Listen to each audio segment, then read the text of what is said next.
नमस्कार, स्वागत आहे तुमचं माझ्या यूट्यूब चॅनलमध्ये, ज्याचं नाव आहे स्वामी भक्ती मराठी। तुमचा आजचा दिवस सुखाचा आणि समाधानाचा जावो हीच मी स्वामींकडे प्रार्थना करते आणि आपल्या आजच्या व्हिडिओला सुरुवात करते। मित्रांनो, लवकरच श्रावण महिना सुरू होत आहे। तर 5 ऑगस्टपासून श्रावण महिन्याला सुरुवात होत आहे आणि 5 ऑगस्टलाच पहिला सोमवारही आलेला आहे। तर श्रावण महिना अतिशय पवित्र महिना मानला जातो आणि त्यामुळे श्रावण सुरू होण्याआधी आपल्याला घरातील या काही वस्तू आहेत तर त्या आपल्या घराबाहेर काढायच्या आहेत, तरच आपल्याला श्रावण महिन्यामध्ये केल्या जाणाऱ्या सेवेचे आणि व्रताचे फळ मिळेल। तर कोणत्या वस्तू आपल्याला श्रावण सुरू होण्याआधी घरातून बाहेर काढायच्या आहे तर हे आपण या व्हिडिओमध्ये बघणार आहोत। तर व्हिडिओ स्किप न करता संपूर्ण बघा आणि जे कोणी नवीन असेल या चॅनलवरती तर सबस्क्राईब करा। तर श्रावण सुरू झाला की अनेक सण येतात आणि चातुर्मासातील सर्वश्रेष्ठ महिना म्हणजे श्रावण महिना मानला जातो। तर या महिन्यामध्ये अनेक व्रत उपासना करत असतो आणि त्यामुळे आपल्या घरातील वातावरण प्रसन्न राहण्यासाठी, घरातील नकारात्मकता जाण्यासाठी काही गोष्टी आपल्याला या घराबाहेर काढायच्या असतात। तर या घरामध्ये जर तुटलेली भांडे असतील तर ते आपल्याला बाहेर काढायचे आहे। तसेच आपली तिजोरी जर तुटलेली असेल, ज्या कामाच्या वस्तू नाही त्या तिथे ठेवल्या असतील तर ते आपल्याला घराबाहेर काढायचे आहे, किंवा तिजोरी तुटली असेल तर ती नीट करता आली तर ती नीट करून घ्या। त्यासोबतच या वस्तूंमुळे आपल्या घरामध्ये दरिद्रता येते आणि त्यामुळेच आपल्याला या वस्तू बाहेर काढायच्या आहे। तसेच घरामध्ये तुटलेले चिरलेले भांडे असतील तर त्याही आपल्याला बाहेर काढायचे आहे। तर या सर्व वस्तूंमुळे आपल्या घरामध्ये नकारात्मक ऊर्जा तयार होते आणि त्यामुळेच आपल्याला त्याचा परिणाम हा आपल्या आयुष्यावर होतो। त्यामुळेच आपल्याला या सर्व वस्तू घराबाहेर काढायच्या आहे श्रावण महिना सुरू होण्याआधी। यासोबतच प्लॅस्टिकचे जरी तुटलेले किंवा फुटलेले आपल्याकडे वस्तू किंवा भांडे असतील तर तेही आपल्याला बाहेर काढायचे।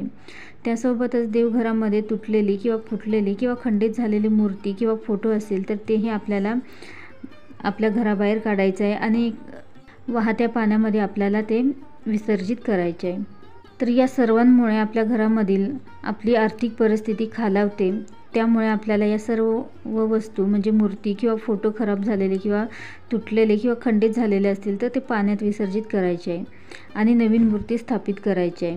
तसेच न लागणाऱ्या वस्तू तर ह्याही आपल्याला बाहेर काढायच्या आहेत। तर ज्या गोष्टींची आपल्याला गरज नाही, आपण ज्या वस्तू वापरत नाही तर त्याही आपल्याला श्रावण सुरू होण्याआधी बाहेर काढायच्या आहे। त्यासोबतच किचनमध्ये खराब झालेल्या गोष्टी, अन्न असतील किंवा इतर काही वस्तू असतील किचनमधल्या ज्या खराब झालेल्या आहे, ज्या आपण वापरत नाही तर त्याही आपल्याला बाहेर काढायच्या आहे। तर आपलं संपूर्ण घर आपल्याला स्वच्छ ठेवायचं आहे। त्यानंतर चातुर्मासामध्ये आपल्याला मांसाहारही करायचा नाही।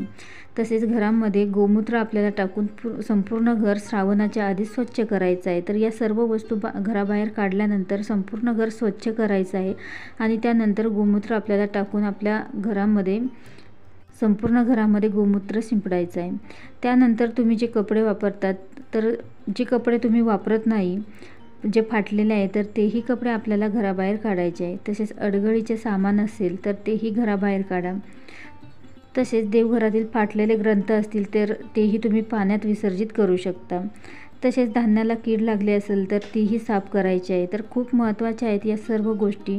तर या गोष्टीमुळेच आपल्या घरामध्ये नकारात्मकता वाढते आणि घरामध्ये अनेक समस्या, अडचणी या आपल्याला भासू लागतात। आपल्या आर्थिक अडचण आपल्याला येते, तर अनेक अडचणींचा सामना आपल्याला करावा लागतो। त्यामुळेच या सर्व गोष्टी आपल्याला श्रावण महिना सुरू होण्याआधी आपल्या घराबाहेर काढायच्या आहे। यासोबतच आपल्या घराच्या मुख्य दरवाजा जर तुटलेला असेल तर तोही नीट करून घ्यायचा आहे। तसेच बंद पडलेला घड्याळ, ज्या काही तुटलेल्या असतील किंवा बंद पडलेल्या इलेक्ट्रिक वस्तू असतील तर त्याही आपल्याला घराबाहेर काढायच्या आहे किंवा नीट करून घ्यायच्या आहे। तर बंद झालेल्या वस्तू आपल्या घरामध्ये ठेवू नये। यासोबतच उत्तर दिशेला जड वस्तू आपण ठेवू नये। तर अवश्य श्रावण महिना सुरू होण्याआधी या सर्व वस्तू आपल्या घराबाहेर काढा। या वस्तूंमुळे आपल्या घरामध्ये नकारात्मकता निर्माण होते, तयार होते आणि त्यामुळेच या सर्व वस्तू आपल्याला घराबाहेर काढायच्या आहेत आणि आपलं संपूर्ण घरही आपल्याला स्वच्छ करायचं आहे। तरच आपल्याला श्रावण महिन्यामधील आपण ज्या काही सेवा, जे काही उपासना करणार आहोत, जे काही व्रत करणार आहोत तर त्याचे फळ आपल्याला मिळेल। व्हिडिओ आवडला असेल तर लाईक करा, कमेंट करा, शेअर करा आणि सबस्क्राईब करा। श्री स्वामी समर्थ।